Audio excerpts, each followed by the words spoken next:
L'Église Habas Shalom est heureuse de partager avec vous cet enseignement pour votre édification.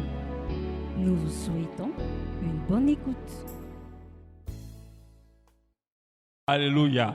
Et rien ni personne ne pourra nous empêcher de monter et de descendre. Alléluia. Alléluia. J'espère que pendant tous ces enseignements, tu reçois et que tu es béni. J'espère que ça commence déjà à bousculer quelque chose dans ta vie. Alléluia. Et que des choses commencent à se mettre tout seul en place. Alléluia. Pour que 2017 ne soit pas 2016 et jamais plus aucune de tes années. Alléluia. Et que tu sentes en 2017. Alléluia. C'est bon, allez. Et que tu sentes en 2017 que Dieu est vraiment avec toi. Alléluia. C'est-à-dire que tu ne te dises pas ça seulement que par la foi, mais il faut que tu le vois. Alléluia. Et que tu vois que Dieu est réellement avec toi. Pas pour toutes les bénédictions qu'il va t'apporter sur cette terre, mais déjà pour la faveur, sa grâce qui vont t'accompagner. Et pour toi-même, l'état de ton cœur. Comment on dit ça? Spirituel. Alléluia. Alléluia. On va voir le jour 5.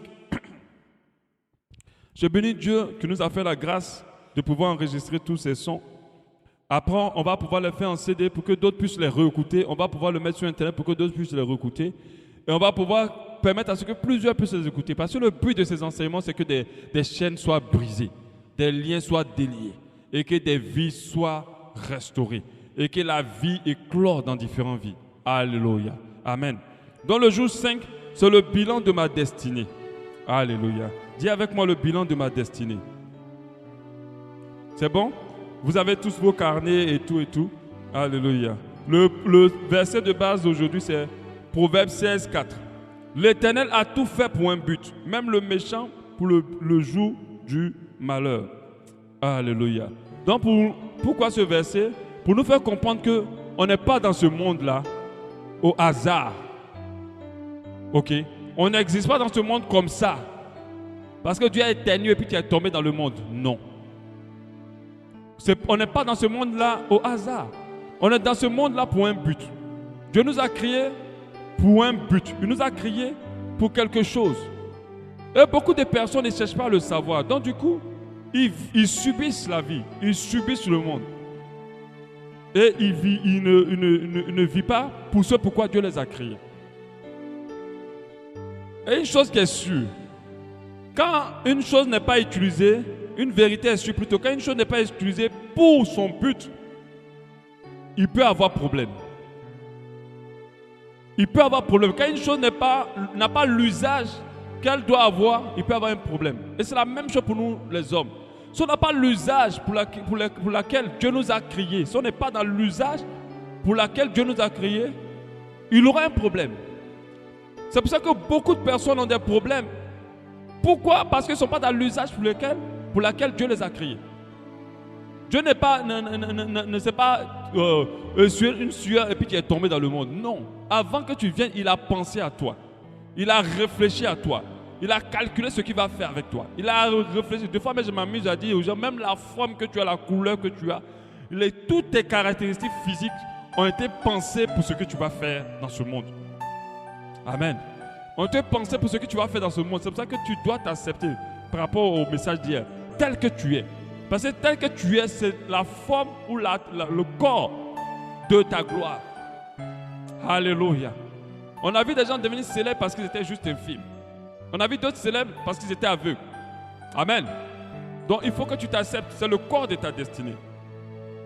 Il y a 3 choses qui doivent te convaincre de rentrer dans ton usage. Parce que si tu n'es pas dans ton usage, la première chose, on avance. Si tu n'es pas dans ton usage, bon, on a dépassé. Non, c'est là qu'on... Si tu n'es pas dans ton usage, non, c'est avant, introduction. Si tu n'es pas dans ton usage, tu seras moins efficace et moins compétent. C'est-à-dire que si tu n'es pas où tu dois être, tu vas être moins efficace et moins compétent.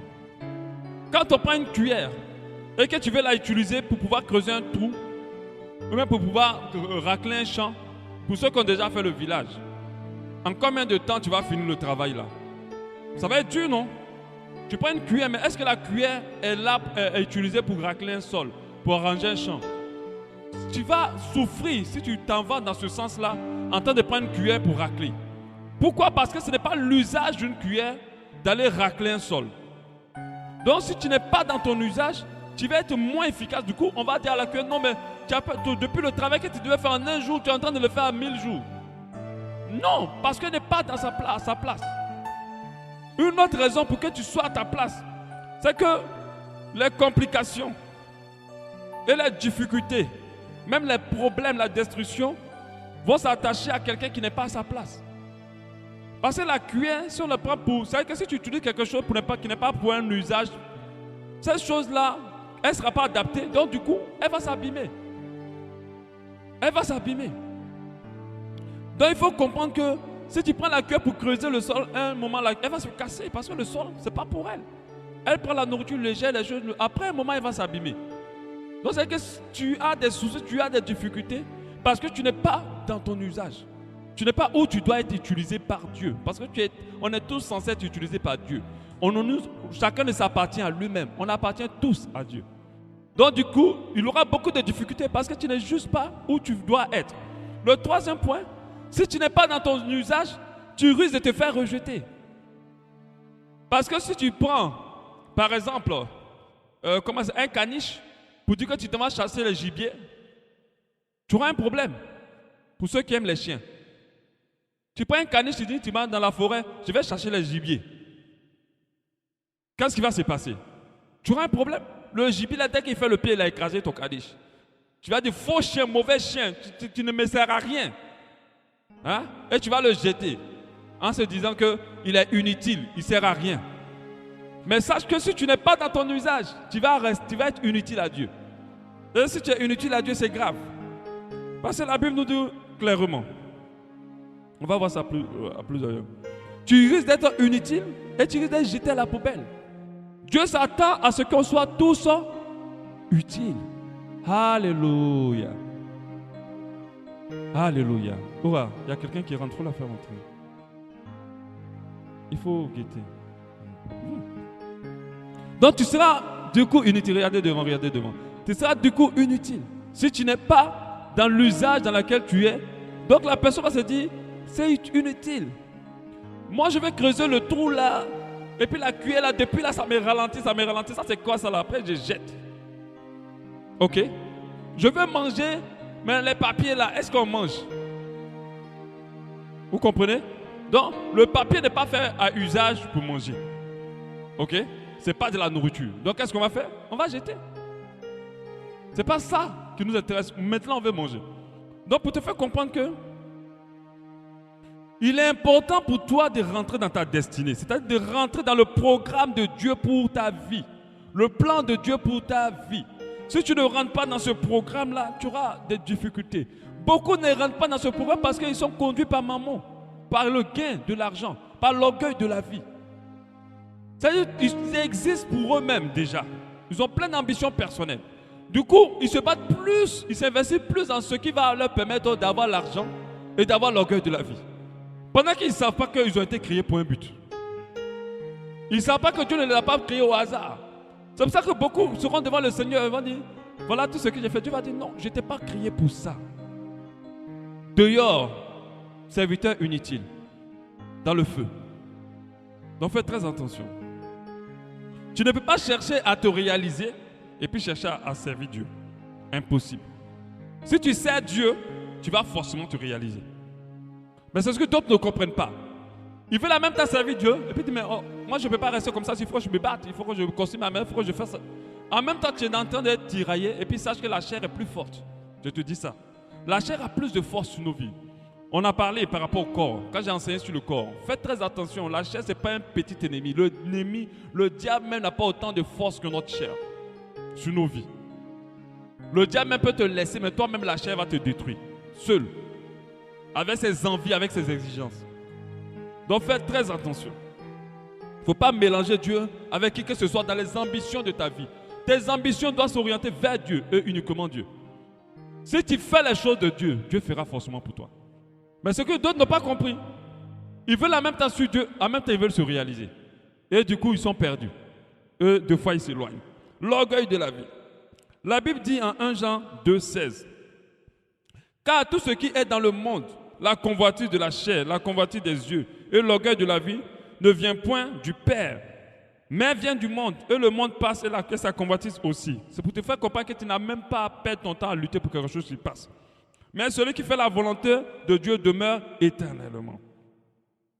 Donc pour nous, il est très important de faire un bilan de notre destinée. De faire un bilan du plan, au sujet du plan de Dieu pour notre vie. À quel niveau on est? Est-ce qu'on est dedans ou pas?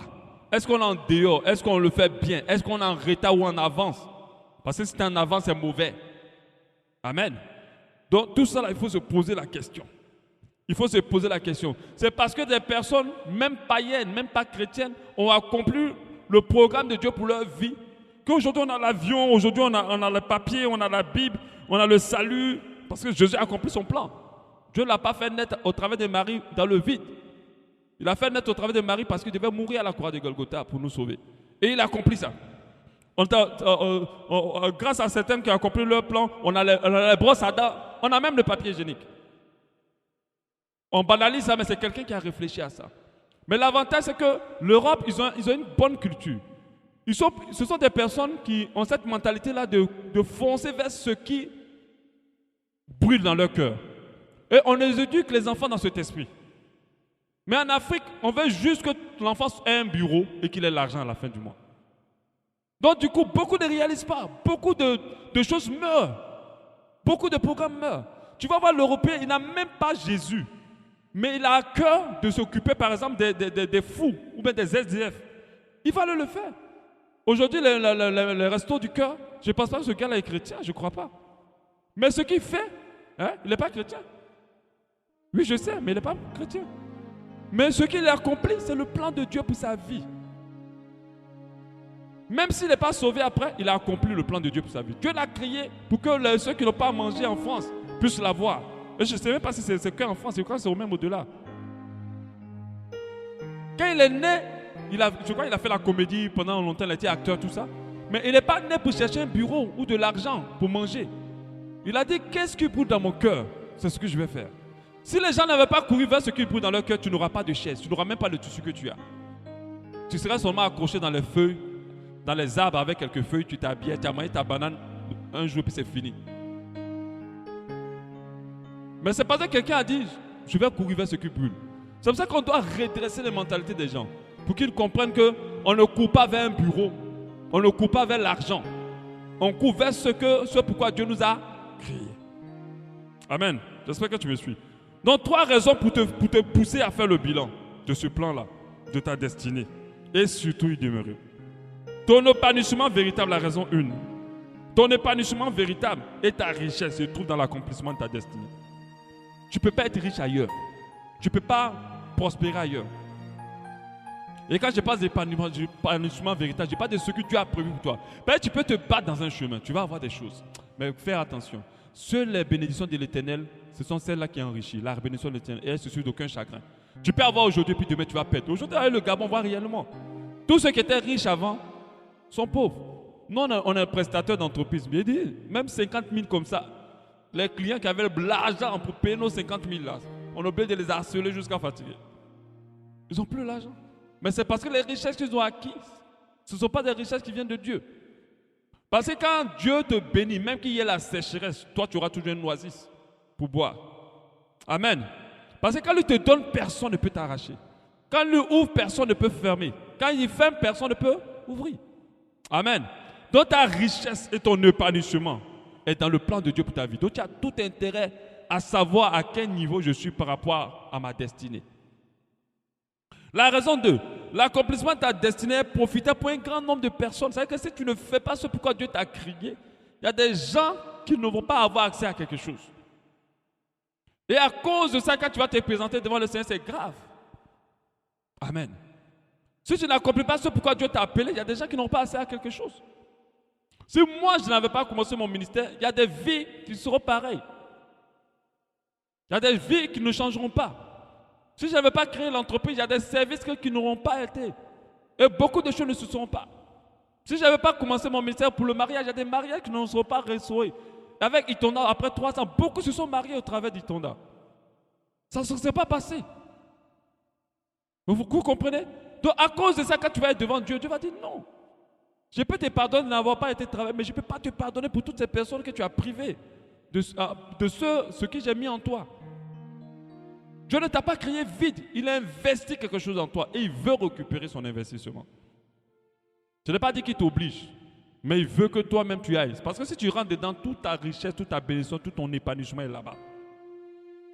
La raison 3, Dieu attend de toi d'être un serviteur utile, comme j'ai dit tout à l'heure, fidèle serviteur, afin de trouver accès à son royaume. Alléluia. Alléluia. On va immédiatement foncer sur les différents, les 4. J'en ai trouvé, c'est plutôt 15 points. On va directement foncer sur les différents points, les différents éléments de notre bilan, du bilan de notre destinée. Vous savez, ces points-là vont te permettre de savoir à quel niveau je suis par rapport à ce que Dieu a créé pour moi. Plutôt par rapport à ce pourquoi Dieu m'a créé. Mais ces points-là, on va les classer en 3 catégories par rapport aux 3 niveaux de notre destinée. Je vais de 3 parties en quelque sorte. Notre ministère, notre carrière, notre travail ou notre emploi. On va les classer par rapport aux 3. Ces 3-là peuvent se confondre. Si on a décidé de servir Dieu en plein temps, on peut se retrouver, ça peut être confondu. Donc vous allez voir qu'au niveau des 3, des questions vont revenir. Donc 14 points pour faire un bon bilan de notre destinée en 2016. Ces fichiers-là, je les partage sur le groupe constamment. Ceux qui veulent qu'ils m'écrivent sur moi, je les partagerai pour avoir les détails des questions aussi. Mais écrivez ce que vous recevez de la part du Seigneur pour ressentir aussi ce que... Parce que je parle, mais Dieu peut te parler différemment. Voilà. Même Dieu peut te rappeler quelque chose. Dieu peut attirer ton attention aussi sur quelque chose. Le point 1.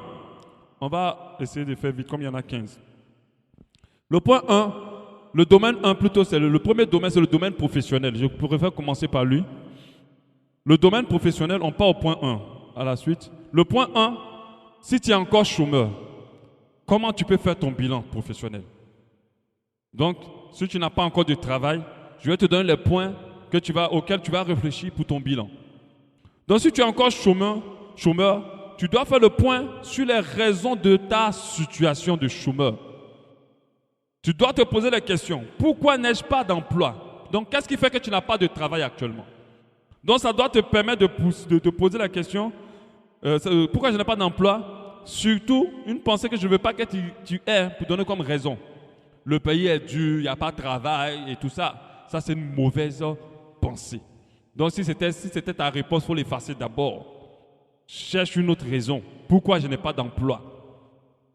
Pourquoi je n'ai pas d'emploi? Quand je le dis, je sens que ça résonne dans l'esprit de quelqu'un. Pourquoi je n'ai pas de travail? Donc, ne dis pas que le pays est dur. Oh oui, mon oncle ne m'a pas donné les DG de quelqu'un, les ministres, il ne m'a même pas quoi appeler. Non, oublie ça. Ai-je tout fait pour avoir un emploi? C'est la deuxième question que tu dois poser. Est-ce que j'ai tout fait pour avoir un emploi? Mais tout fait, c'est quoi? Est-ce que j'ai cherché? Est-ce que j'ai déposé mes dossiers? Est-ce que je me suis formé, auto-formé ou formé? Parce que je t'avais Internet, tu n'as pas besoin d'aller encore t'inscrire dans une école. Tu as juste besoin de te connecter, de lire des choses par rapport à ce que tu veux être professionnellement. Est-ce que j'ai suivi de bonnes formations? Est-ce que je suis paresseux? Est-ce que je suis négligent? Est-ce que je me prépare bien pour mes entretiens? Parce que d'autres n'ont pas d'emploi, ils ont eu des entretiens, mais on ne les a pas gardés. Mais comment ils font? Moi, j'ai fait beaucoup d'entretiens constamment. Mais des fois, il y a des CV, dès que tu regardes, tu sens que le gars ne s'est même pas préparé. Il y a des questions, même dès que tu poses, tu sais que le gars ne sait même pas qui l'entreprise est. Si tu dois aller faire un entretien, la première chose, c'est de vérifier que ton CV est bien préparé, ta lettre de motivation. Des fois, tu vois une lettre de motivation, pendant que ton entreprise s'appelle, je ne sais pas, Omega, tu vas demander d'emploi à l'entreprise Alpha. Aïe. Tu comprends que quand tu lis ça déjà, pendant que toi, ton entreprise s'appelle Omega, tu vois l'entreprise Alpha. Quand tu lis ça déjà, tu sais que la personne, elle ne peut pas faire ton affaire. Donc, elle ne s'est pas préparée. Donc, est-ce que je me suis bien préparé avant d'aller dans mes entretiens? Préparer aussi, c'est ma présentation. Parce qu'il y a déjà qu'ils arrivent là même temps. C'est les deux côtés. Parce qu'il y a d'autres qui exagèrent. Elle met le crayon jusqu'à dans les cheveux, le rouge est trop fort, tout ça là. C'est vrai que toi-même, tu n'es plus concentré sur son CV. Non, c'est pas bon. Il faut être sobre, mais propre, bien. À l'aise dans un vêtement, mais en tout cas propre. Il faut avoir de l'allure. Le domaine de l'emploi est très rude. On ne s'amuse pas. Il y avait tant beaucoup plus de compétences maintenant au Gabon. Avant, ce n'était pas le cas. Tous ceux qui ont fait l'école trouvaient travail. Maintenant, il y en a plein qui ont fait l'école. Donc, est-ce que j'ai tout fait? J'ai déposé? Parce que si tu ne sèmes pas une graine, ou pourquoi tu vas t'attendre à une plante? L'autre question, ai-je prié pour mon travail? Il y a d'autres qui n'ont jamais prié. Seigneur, je veux que tu me donnes un travail. Ou moi, les portes du travail. Les gens ne font pas. Ils se battent seulement, mais ils n'ont rien fait. Sur qui je compte? Sur Dieu ou sur un bras long? Ça, c'est une question à te poser. Sur qui je compte? Sur Dieu ou sur un bras long? Alléluia. Donc, tu dois te poser cette question-là réellement par rapport au fait que tu n'aies pas d'emploi. Parce que la Bible dit en Luc 11, 10, car quiconque demande reçoit, celui qui cherche trouve, et l'on ouvre à celui qui frappe. Ce verset va te faire comprendre que si tu te lèves et que tu agis et que tu fais un effort avec le Seigneur, ça ne peut pas rester fermé pour toi. Alléluia. J'espère que je suis en train de bousculer quelqu'un ce matin pour que en 2000, avant que janvier ou février ne termine, qu'on vienne rendre des témoignages d'emploi. Alléluia. Alléluia. Alléluia. C'est très, très, très important. Pourquoi je n'ai pas d'emploi?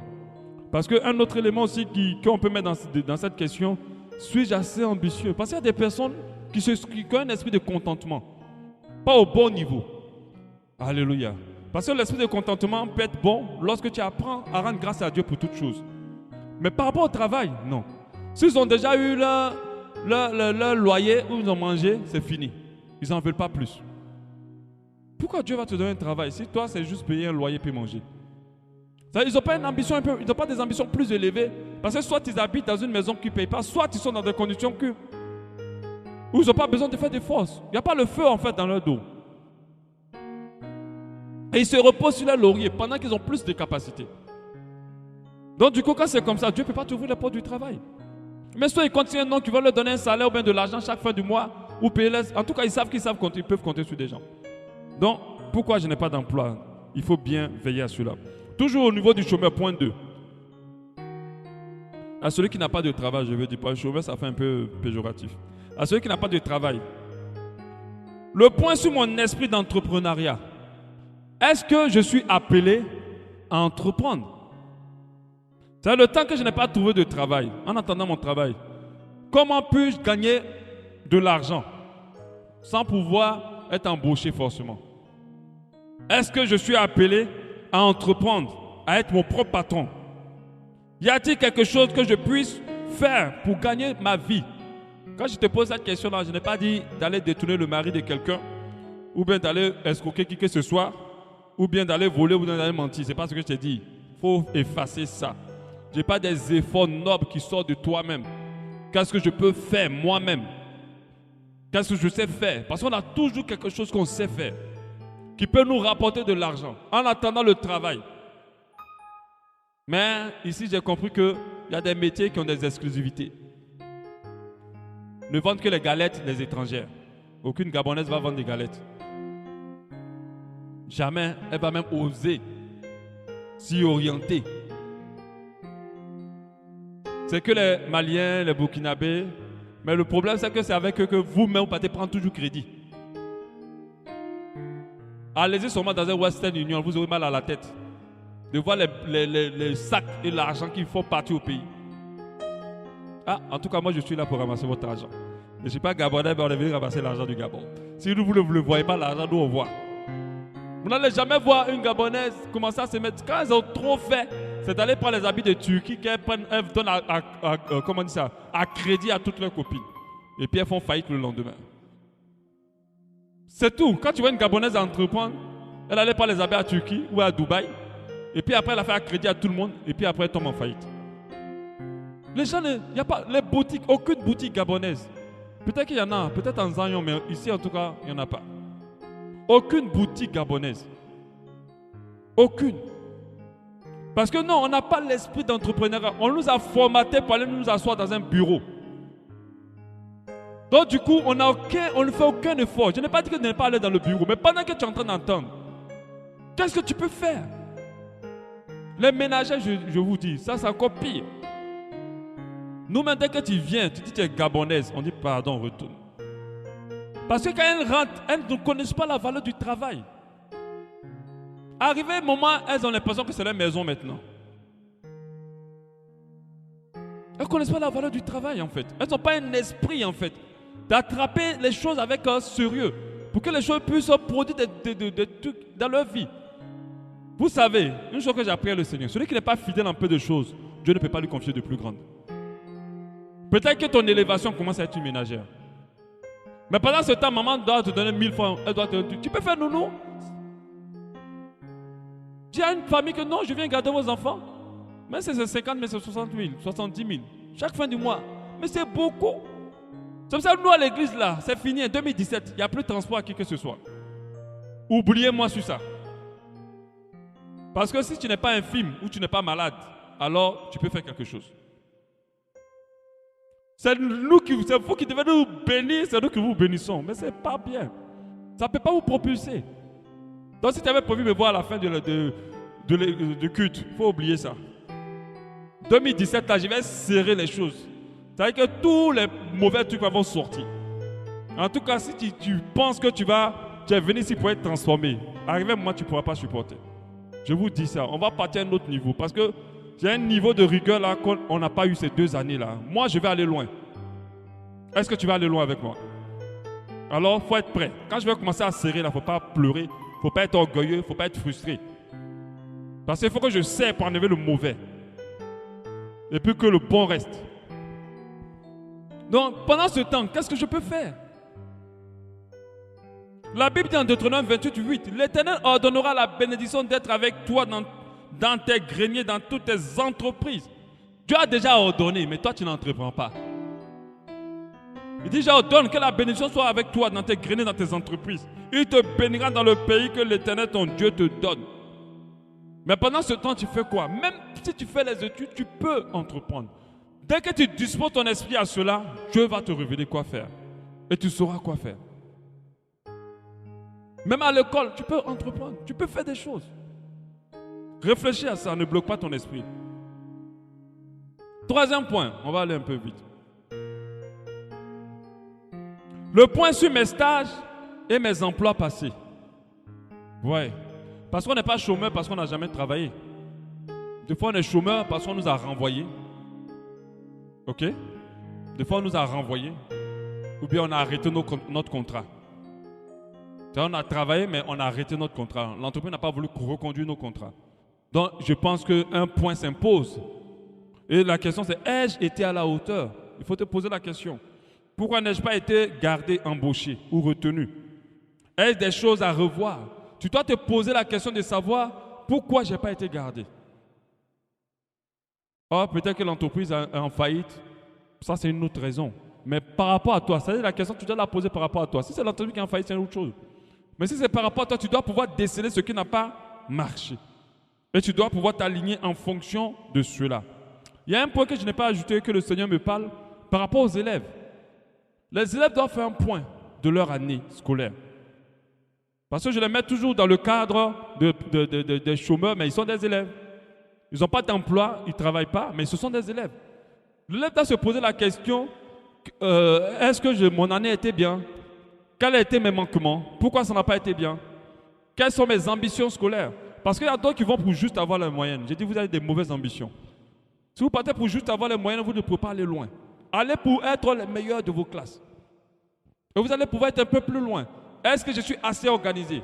L'élève doit se poser la question. Quel est mon parcours? Quel parcours scolaire je vise en fait? Je vais faire d'un trait toute ma scolarité. Je vais reçu tous mes examens. Après, qu'est-ce que je vais faire? Il faut que l'élève se pose toutes ces questions-là. Amen. On va passer aux travailleurs. Le travailleur, point 4. Donc, j'ai un emploi. Donc, le point sur mon épanouissement dans mon travail, ça, c'est très, très, très, très important. On prend ici 100 Gabonais. 95 des Gabonais ne sont pas à l'emploi qu'ils aiment. Ne font pas l'emploi qu'ils aiment. Ils sont dans un emploi qu'ils n'aiment pas. Mais ils veulent juste avoir, ils sont là juste parce qu'ils doivent avoir un salaire. Et comment ça se sent? Allez-y dans les entreprises puis vous regardez comment on vous accueille. Vous comprenez que la personne dans cet emploi, elle n'aime pas l'emploi qu'elle fait.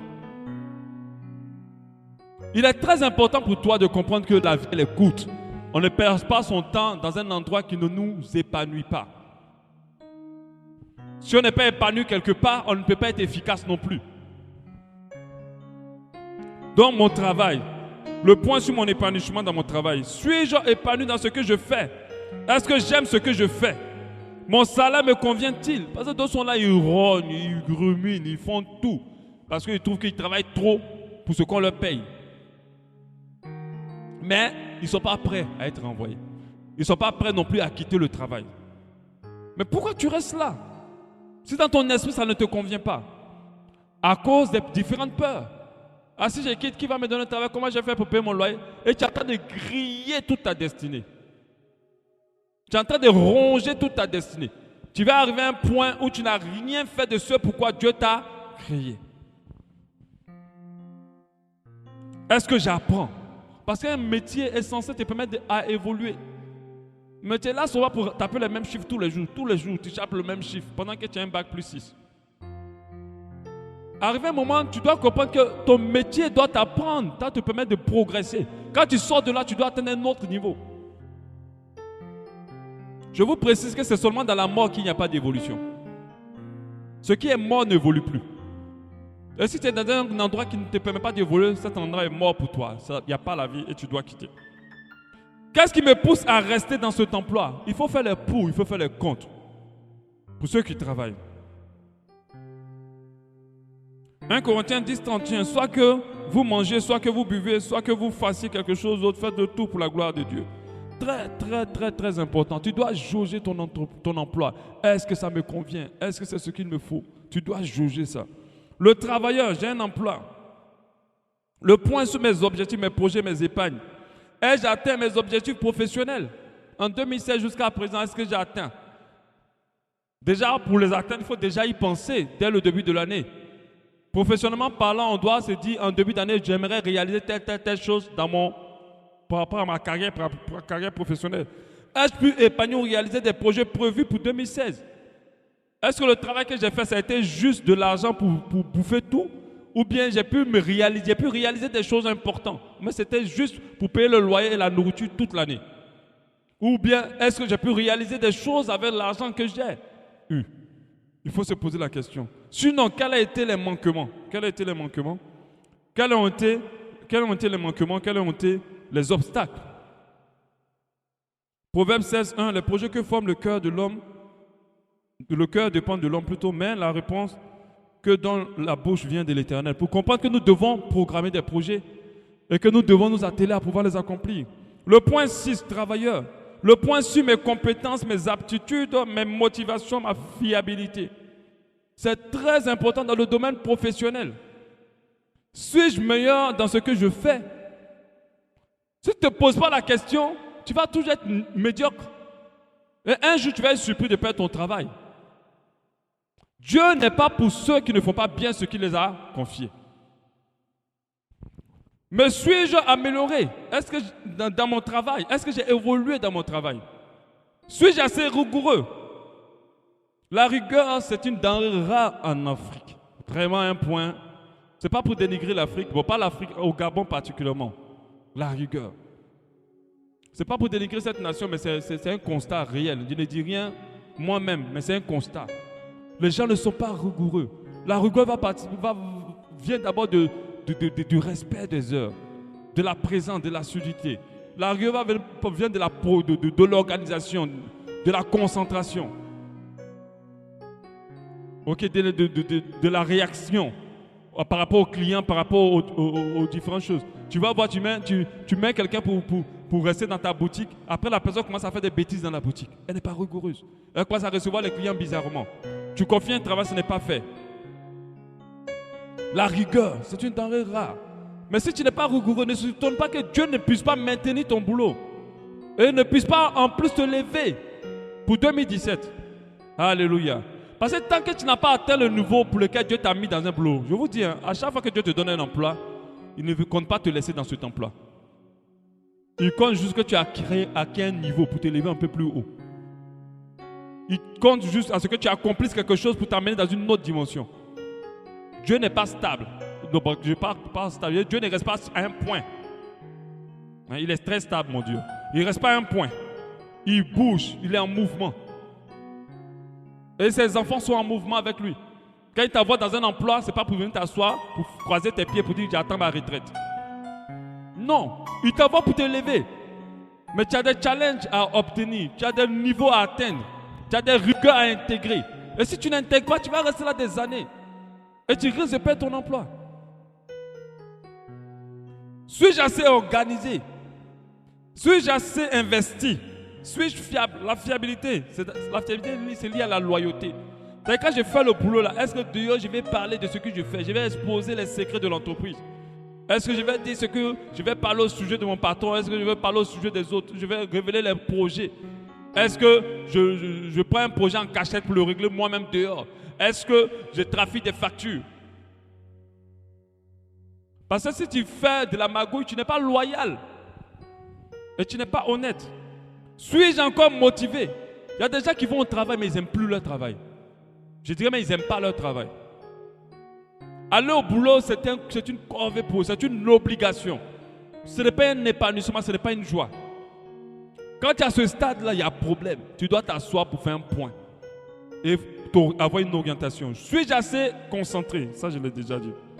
La Bible dit en Somme 8, 13, avec Dieu, nous ferons des exploits, il écrasera nos ennemis. Nous ferons des exploits, je reste dessus. Parce que tu n'es pas dans un endroit pour être pareil. Tu es dans un endroit pour être à un autre niveau. Mais pour être à un autre niveau, il faut que tu changes. Il faut que tu changes ton organisation. Il faut que tu changes ta rigueur. Il faut que tu augmentes un peu ta motivation. Il faut que tu sois investi. Il faut que tu fasses ce que tu aimes. C'est bon? J'espère que ce n'est pas trop lourd. C'est vrai, c'est un volet un peu élevé. Mais on va avancer doucement. Mais c'est nécessaire. Alléluia. Parce que je sais qu'il y a des gens qui veulent prospérer professionnellement ici. Amen. C'est vrai? Amen? Voilà. Je sais qu'il y a des gens qui veulent avoir un niveau professionnel d'excellence. Amen. Alléluia. J'en fais partie aussi. Le Seigneur me met en plein temps. Alléluia. On passe au prochain domaine. Voilà, c'est un domaine qui va un peu plus intéresser tout le monde. Parce que le professionnel, ce n'est pas forcément tout le monde. Appel et ministère. Le point 7. Pour quelqu'un qui n'a pas encore commencé. Donc ça veut dire je suis encore inactif. Donc ça veut dire je ne suis pas encore rentré vraiment dans mon ministère. Je n'ai pas commencé à travailler pour Dieu. Donc le point déjà sur son appel. Sur son appel. Dans quoi suis-je appelé à œuvrer pour Dieu? Tu dois te poser cette question. Suis-je sur le point sur la bonne voie pour y parvenir? Tu dois te poser la question. Sinon, quels sont les obstacles, les handicaps, les peurs, les manquements qui m'empêchent de pouvoir commencer? 1 Corinthiens 12, 27 dit, vous êtes le corps de Christ et vous êtes ses membres, chacun pour sa part. Pour dire que personne n'est là en spectateur. Dans le corps de la maison de Dieu, il n'y a pas de public. Acteur. Amen. Il n'y a pas de public, on est tous acteurs. Nous tous, on travaille. Chacun pour sa part. Mais si tu cherches vraiment ce pourquoi Dieu t'a créé, Dieu va te dire dans quel ministère il veut que tu évolues. Les gens veulent tous devenir chanteur ou pasteur ou prophète et tout. Non, il n'y a pas que ça. Il y a tellement de choses à faire. Mère Teresa, par exemple, on ne peut pas qualifier son appel. On ne peut pas dire qu'elle est pasteur. Non, ça n'a pas de qualification. Elle a seulement fait son appel, c'est d'aider des pauvres dans un pays. Amen. Peu importe ce qu'on dit sur elle, dans la pratique là, elle est en train de faire un ministère. Amen. Parce qu'il y a tellement de ragots maintenant sur tout le monde. Alléluia. Le point 8. Je vais un peu plus vite, je ne perds pas trop de temps. Pour qu'on gagne du temps, parce qu'il y a beaucoup de puisse voir le tableau. Encore inactif, c'est-à-dire que tu n'as pas encore commencé ton ministère. Le point sur mon mentor, sur mon père, c'est très, très, très, très, très important. Vers qui dois-je aller pour m'aider à entrer dans mon appel? Tu dois savoir, tu dois chercher. Qui est mon père, qui est mon mentor? Auprès de qui dois-je apprendre? Parce que Dieu ne va jamais t'enlever ne va jamais t'activer pour commencer immédiatement un ministère. Il va toujours t'envoyer à une école auprès de quelqu'un. Il va toujours t'amener là-bas. Il faut que toi, tu saches c'est qui. Donc, qui est mon Élie? Pour le prophète Élisée. Tu dois te poser la question, qui est mon Élie? Qui est mon Ananias? Pour l'apôtre Paul. Parce que quand il a activé Paul, il n'a pas dit à Paul de commencer à œuvrer. Il l'a emmené chez Ananias. Déjà, pour le libérer, qu'il apprenne les bases. Il lui apprenne les bases. Qui est mon Élysée pour Géasi? Et il y a plein de choses. Amen. Donc tu dois comprendre, tu dois chercher. Mais quand Dieu va te révéler cette personne, ou que Dieu va te montrer cette personne elle aura cette particularité-là d'avoir de l'intérêt pour toi, de se concentrer sur ton appel, d'avoir du temps pour toi. Parce que c'est ça. Tu n'as pas pris un mentor que tu passionnes, qui n'a pas le temps pour toi. C'est vrai que j'entends des enseignements dire que ton mentor peut être loin en suivant ses enseignements. Moi, je ne suis pas trop pour ça. Parce que quand je lis dans la Bible, je ne vois pas que quelqu'un qui a suivi quelqu'un qui ne l'a jamais vu. Parce qu'il y a des choses qu'on doit briser dans ton caractère, qu'on doit façonner dans ton être, que quelqu'un de distance ne peut pas vraiment faire. Il y a des profondeurs de ton ministère dans lesquelles on doit rentrer pour gérer la pratique que quelqu'un de distance ne peut pas faire. Donc je ne suis pas trop pour. Je n'ai pas dit que c'est faux, mais je ne suis pas trop pour. Donc qui est mon mentor? Qui est mon père? Quelle est la personne qui va m'aider à rentrer dans mon appel? Ça, il faut prier par rapport à ça. Il faut prier par rapport à ça. 2 Rois 2,9. Lorsqu'il eut passé, Élie dit à Élisée, demande ce que tu veux que je fasse pour toi avant que je sois enlevé devant toi. Élisée répondit, qui est sur moi, je te prie, une double portion de ton esprit. C'est à partir de là que Élisée devient aussi un prophète exceptionnel. Et encore plus exceptionnel que Élie. Parce que lui, il a demandé la double portion. Mais il suivait Élie partout. Il était soumis. Il était comme le boy d'Élie. Mais d'autres veulent être loin, mais ils ne sont pas prêts à se soumettre à quelqu'un. Celui à qui tu dois te soumettre n'est pas forcément quelqu'un qui va atteindre tel niveau. Dès que Dieu te l'a montré, aie un cœur simple et humble auprès de cette personne. Dieu va te propulser. Point 9. Déjà actif, tu as déjà commencé le ministère. Tu dois faire le point sur l'épanouissement de ton ministère. Donc la question à te poser, suis-je heureux, épanoui de faire ce que je fais? Parce qu'il y a beaucoup de personnes qui sont là dans des postes parce qu'on leur a dit de faire. Mais pas parce qu'eux-mêmes ils veulent ça. Parce que c'est dit que si je ne sais pas là, qui va le faire? Qu'est-ce que tu veux faire dans l'assemblée? Qu'est-ce que tu veux faire dans le ministère? Est-ce que j'aime cela? Est-ce que j'aime cela? Est-ce que j'aime suffisamment les âmes? Pourquoi suis-je dans le ministère? Quelles sont mes réelles motivations? Cette question-là concerne aussi les femmes de pasteurs.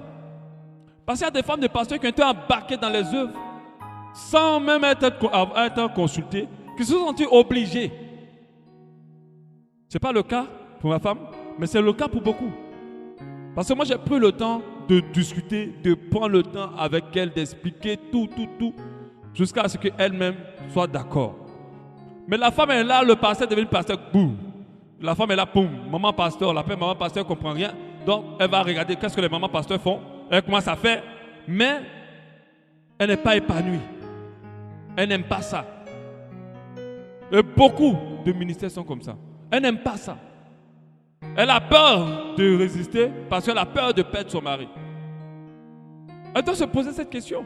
Si mieux vaut tard que jamais, si c'est pour arrêter maintenant, et puis pour pouvoir mieux aller depuis le début pour recommencer les choses correctement, vaut mieux. Parce que si tu n'es pas à ta place, tu vas souffrir. Ce n'est pas toutes les femmes de pasteurs qui sont appelées à être pasteurs. On l'oblige à prêcher, donc on est obligé d'apprendre des choses, mais ce n'est pas son appel, ce n'est pas dans ça que Dieu veut là. Voilà. Peut-être que Dieu veut qu'elle soit une grande femme d'affaires.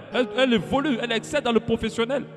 Dans le volet professionnel pour financer l'œuvre de son mari, mais aussi pour accomplir sa destinée.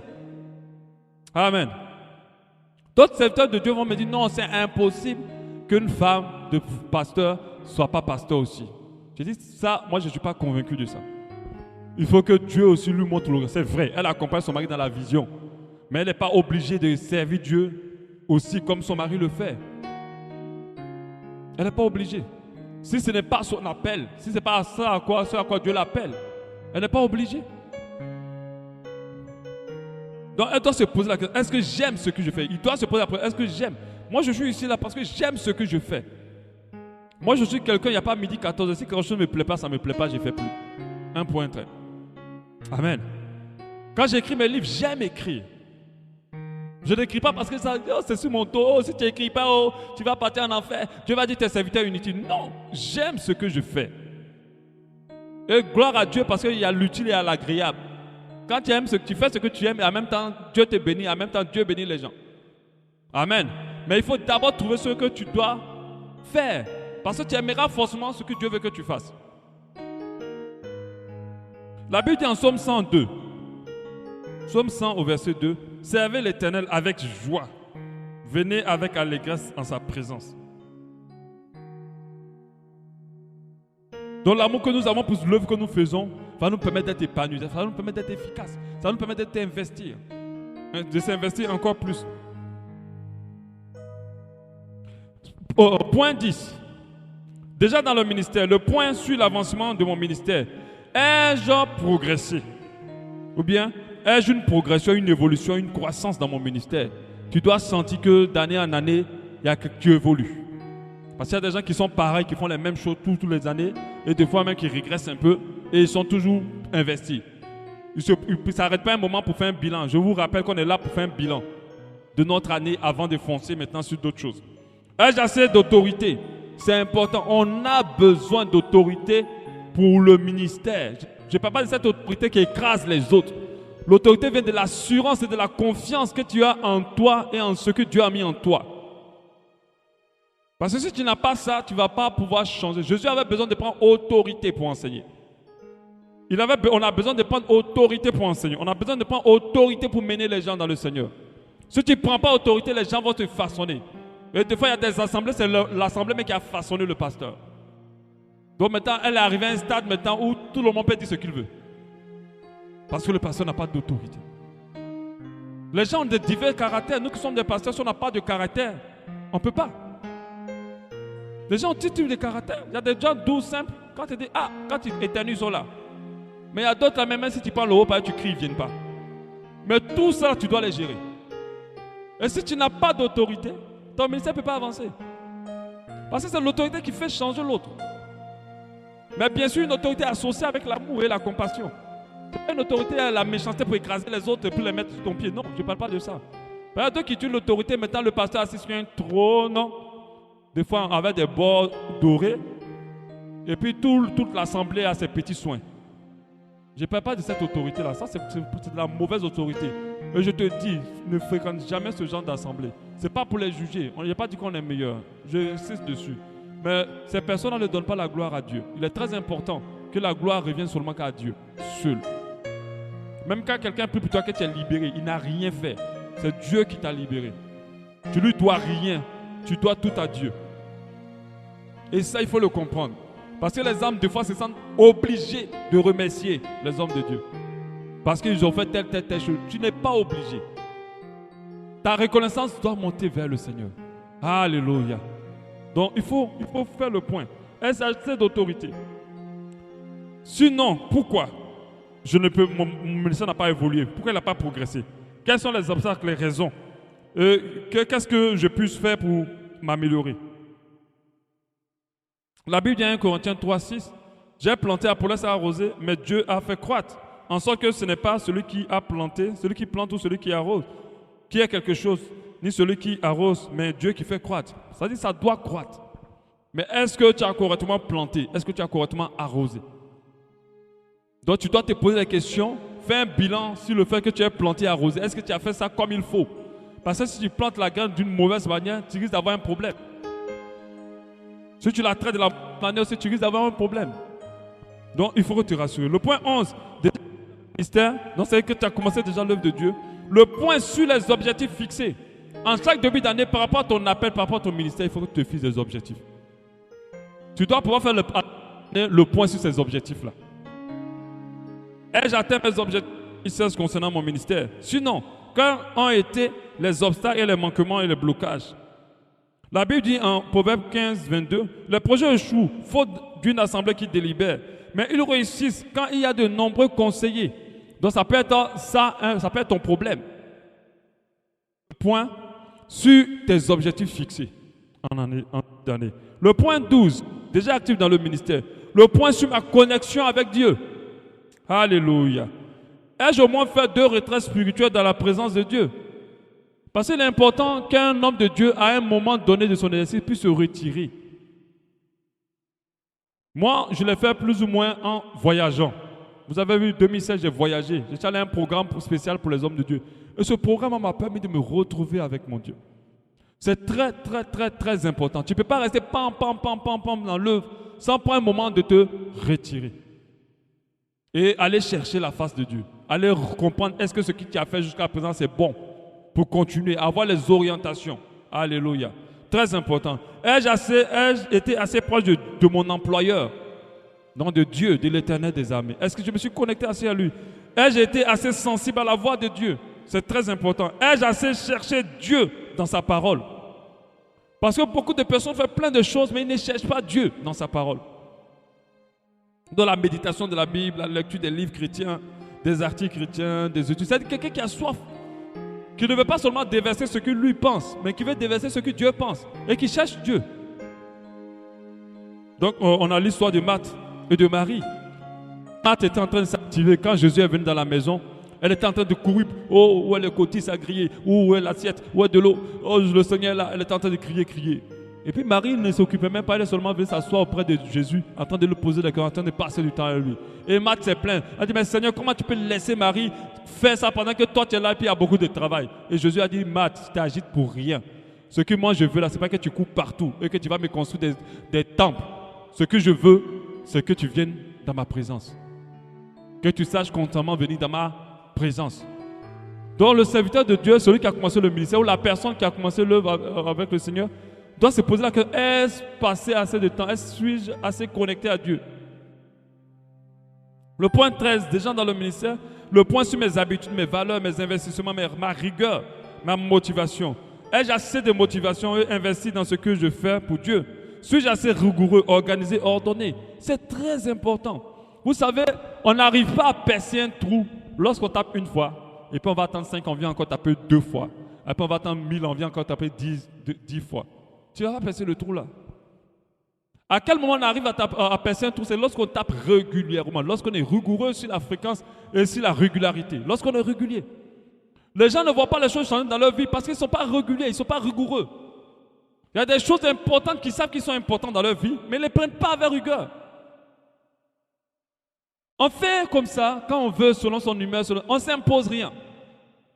Du coup, nos vies et nos années sont pareilles. Spirituellement, dans le ministère et personnel. Tu veux voir les choses changer? Commence à agir avec rigueur. Détaille ce que tu dois faire de bien et n'arrête pas de le faire. Et persévère dedans. Sinon, tes années resteront les mêmes. Les bonnes habitudes spirituelles. Est-ce que j'ai de bonnes habitudes spirituelles? Suis-je assez intègre, organisé, ordonné?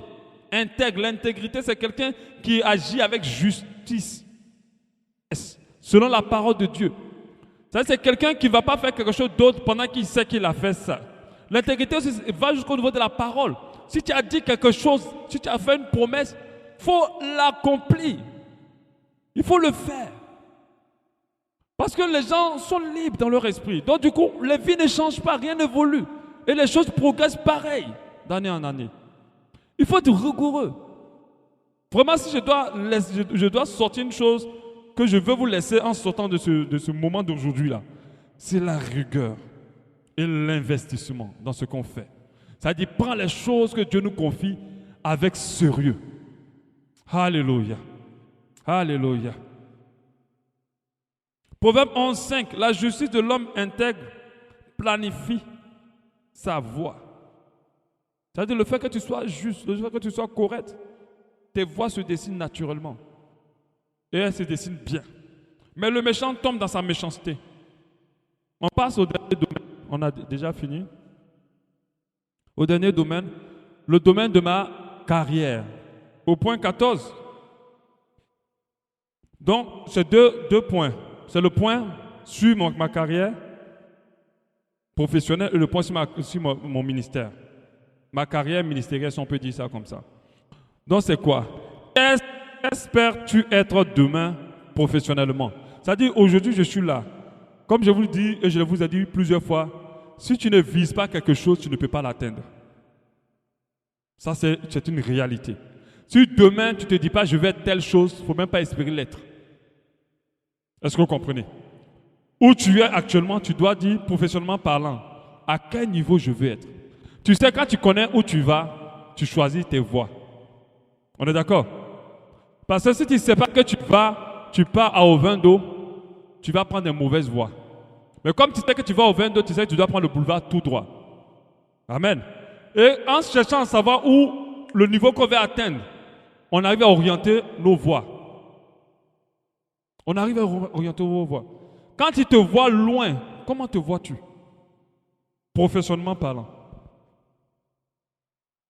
Vois-tu? Et quand je te pose cette question, ne te dis pas non, je me vois, je ouvre mon salon de coiffure, et puis je coiffe les gens, et je ouvre mon magasin d'habits, et ça, c'est stable. Parce que les femmes, qu'elles ont trop réfléchi, là, elles étaient trop ambitieuses, c'est d'avoir un salon de coiffure ou d'avoir un magasin d'habits. Non.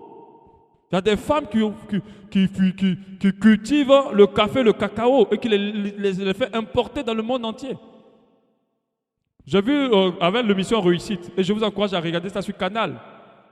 Il y a une femme qui a crié qu'elle a industrialisé des trucs, de la nourriture naturelle en Côte d'Ivoire, ou au Mali, je ne sais pas quoi, le déguet, le lait, elle a industrialisé ça. C'était une femme. Mais quand ils ont trop réfléchi, un salon de coiffure, un magasin d'habits, un magasin d'épargne, quand ils sont un peu plus ambitieuses. Mais non, il y a plus que ça. Tout le monde ne va pas ouvrir les salons et les magasins d'épargne. Il y a quelque chose que tu as à faire, qui est une clé, qui va te rendre riche.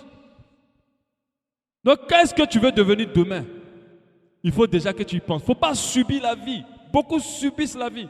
C'est la jeunesse s'enchaîne sur eux, ils ne réfléchissent à rien. S'ils ont trop réfléchi, c'est leur problème soit résolu.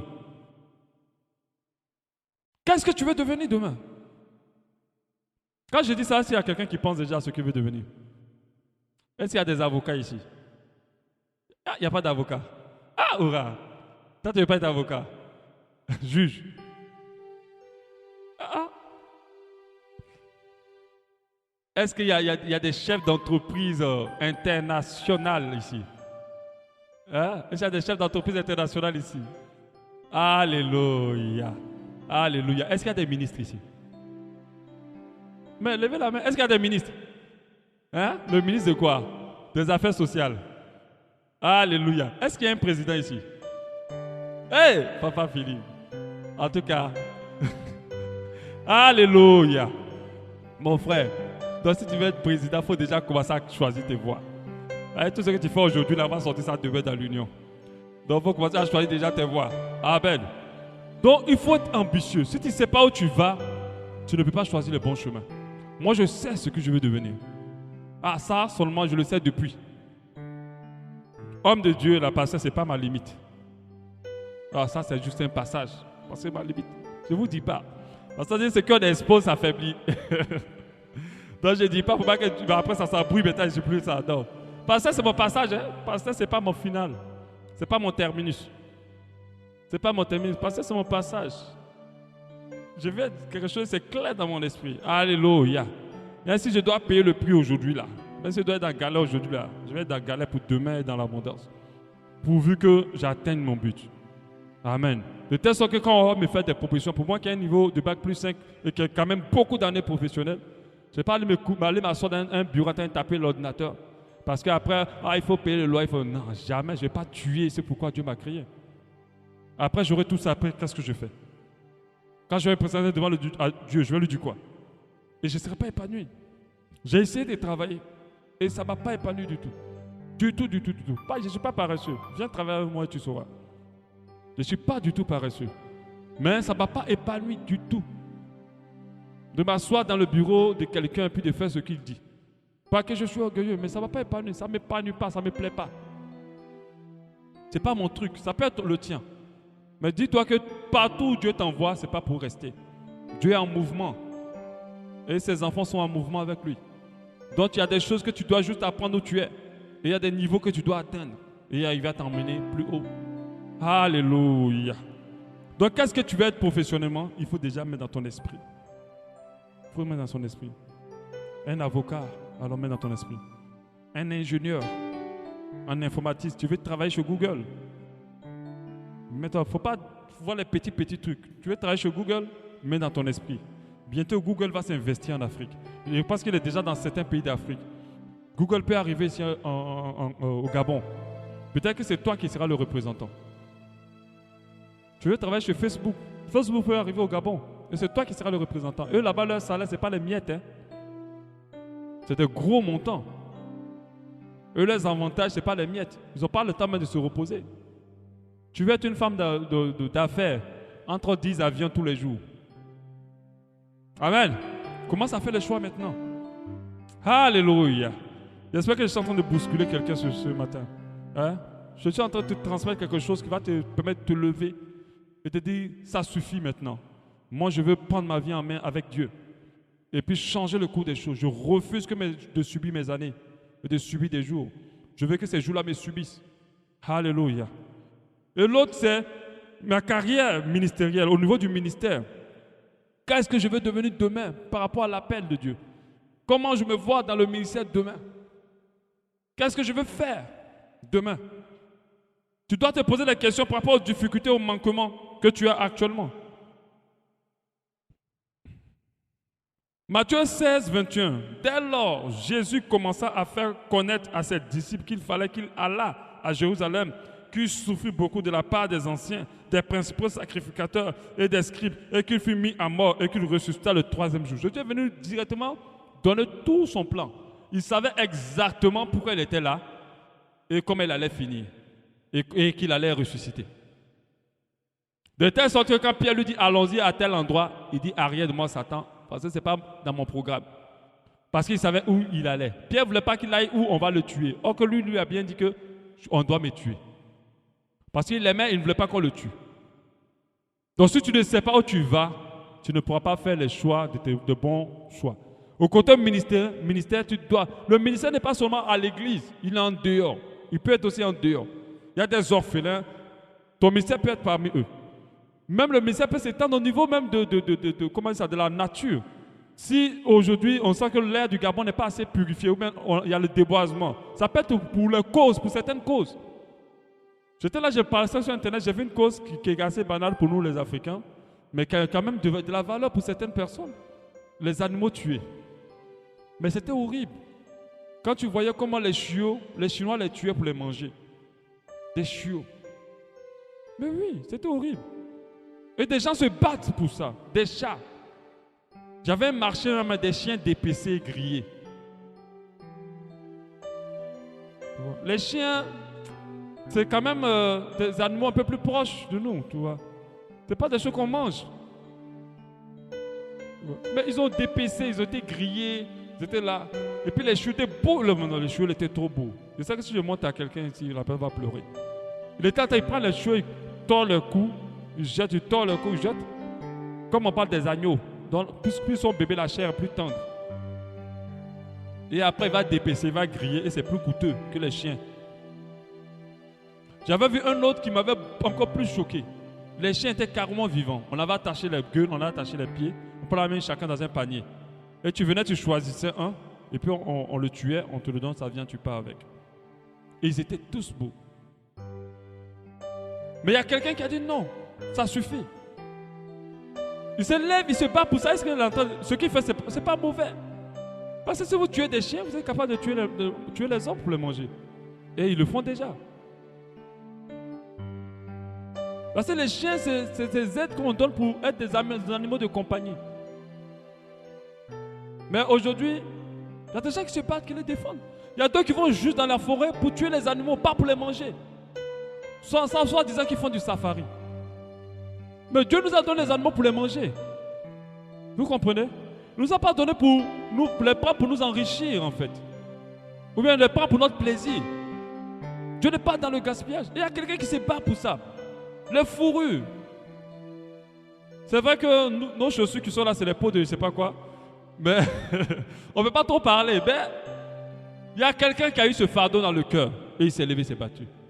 Aujourd'hui au Gabon, il y a beaucoup de femmes qui avortent. Qui sont les chrétiens, les personnes qui ont la cause dans leur cœur pour se lever, pour aider les femmes? Le faire comprendre l'importance d'un enfant dans le ventre. Le faire comprendre qu'elles ne doivent pas avorter, qu'elles peuvent garder l'enfant. La grande majorité des stérilités aujourd'hui sont dues aux avortements. Qui se lève pour sensibiliser? On a assis là, on attend que le gouvernement fasse tout. Ce n'est pas à l'État de faire. C'est aux enfants de Dieu. On dit comment dire ça? La génération attend avec un ardent désir la révélation. Hein? La création attend avec un ardent désir la révélation des fils de Dieu. Ça veut dire un moment que la création attend l'action des fils de Dieu. Ce n'est pas au gouvernement de sensibilité sur le sida. Nos assemblées sont venues là, existent pour diminuer le sida. Parce que quand tu prêches, tu n'es pas allé avec quelqu'un avant le mariage. Tu vas voir le sida comment? Le grand moyen de contamination, c'est les rapports sexuels. Ce n'est pas le couteau et tout ça, c'est les rapports sexuels. Quand tu encourages à ne pas te droguer, à ne pas faire tes choses, tu vas voir le sida comment? Si tu ne te piques pas avec d'autres seringues. Amen. Donc, il faut avoir l'esprit de l'âge. Moi, je sais que celui qui demande, Dieu se révèle à lui. Alléluia. À toi, il va te dire ce que tu dois faire. Alléluia. On va passer rapidement au tableau pour terminer. C'était un peu long, mais je pense qu'il faut tout dire. On espère pouvoir produire comment on dit ça? Produire les audios pour que vous puissiez réécouter plus calmement. Je crois que c'est le tableau à la page 17. J'espère que tout le monde a son tableau. Aura, est-ce qu'il y a encore des livrets? Hein? Tu as donné? C'est fini? Ok. Bon, je vais donner celui que j'ai à la fin du programme. Parce que moi, je n'en ai pas besoin. Dans le tableau 3, le bilan de ma destinée. Donc, vous avez compris depuis le principe. Mon niveau de satisfaction professionnelle, donc ma carrière, mon emploi. Aimez-vous ce que vous faites? Il faut mettre. Niveau d'accomplissement, avez-vous atteint vos objectifs professionnels? Niveau de compétences, êtes-vous satisfait de vos compétences professionnelles? Niveau de réalisation de vos projets. À quel niveau vous êtes au stade de la réalisation de vos projets? Suis-je appelé à l'entrepreneuriat? Si c'est zéro, c'est zéro, tu mets zéro et puis après tu ne mets plus rien. On ne peut pas forcer quelqu'un à entreprendre. Niveau d'implication, d'investissement dans mon appel. Donc au niveau de l'appel, à quel moment je m'investis? Est-ce que je suis léger? Est-ce que je ne suis pas assidu? Est-ce que je manque de rigueur? Il faut te mettre. Il faut mettre la note. Niveau de satisfaction, êtes-vous satisfait de ce que vous faites pour Dieu, bien sûr? Niveau d'avancement par rapport à mon ministère. Est-ce que j'avance ou je recule ou je stagne? Niveau de réalisation de vos projets liés au ministère. Amen. Quand on parle de projets liés au ministère, par exemple, moi, je dois écrire encore plus de livres. Donc, à quel niveau je suis? OK? Ensuite, niveau d'amour pour... je ne suis pas à la bonne page? Hein? Oui, la suite. La page 18. Niveau de rigueur, au niveau maintenant de mes compétences, parce qu'il faut changer de compétences. Il faut changer, je ne dis pas changer de compétences, il faut revoir ses compétences, son caractère, pour être efficace professionnellement, pour être efficace au niveau du ministère. Alléluia. Donc, niveau de rigueur, assiduité, ponctualité. Est-ce que je suis rigoureux? Est-ce que je suis assidu? C'est-à-dire, est-ce que je viens tous les jours? Est-ce que je suis ponctuel? Parce que si tu commences déjà à venir très en retard à ton travail tout le temps ou très en retard par rapport aux choses du ministère, arrivé un moment, tu ne vas pas avancer vraiment comme il faut. Niveau d'investissement, d'implication, motivation, dévouement, est-ce que je suis dévoué, je suis impliqué? Niveau d'organisation et de planification, ordre, est-ce que je suis ordonné, organisé? Est-ce que je planifie les choses? Niveau d'audace, l'audace, il va beaucoup t'aider dans l'entrepreneuriat, il va aussi t'aider dans le ministère. Si tu n'as pas de l'audace, tu ne pourras pas foncer sur des choses. Arrivé un moment, tu voudras faire des grandes choses, mais tu auras peur de les faire. Niveau de confiance en soi et d'assurance personnelle, c'est très important de savoir qui tu es. Parce que Dieu a fait de toi une personne exceptionnelle. Et si tu ne le réalises pas, tu vas toujours... Certaines montagnes sont plus hautes que toi. En réalité, tu peux les surmonter. Amen. Et ça peut te permettre de gravir des échelons professionnellement parlant. Et des échelons aussi à plusieurs niveaux. Dans ton entreprise, il y a peut-être des postes que Dieu a prévus pour toi. Mais comme toi, tu n'as pas assez d'audace pour y penser, alors tu traînes là, tu les as pas. OK? Niveau de soumission aux autorités professionnelles, spirituelles et parentales. Je dis ça parce que c'est très important pour la bénédiction de ton ministère, de ton niveau professionnel. Si tu n'apprends pas à respecter le patron que Dieu t'a donné et à lui être soumis, il ne faut pas penser que tu vas pouvoir être béni dans ton ministère ou dans ton niveau, dans ton volet professionnel. Si tu n'apprends pas aussi à respecter le pasteur ou le mentor que Dieu a mis sur toi, n'espère pas aller loin dans ton appel. N'espère pas. Tu vas essayer des choses, mais tu auras un ministère sans vie. Parce qu'il y a beaucoup de ministères qui résonnent comme des tonneaux vides, qui n'apportent rien aux vies des gens réellement. C'est en cela que beaucoup viennent dire, Seigneur, n'avons-nous pas? Et Dieu va dire, au loin de moi, ouvrier d'iniquité. Il faut que tout ce que tu fais marque profondément les âmes et transforme les vies et le cœur des différentes personnes. Alléluia.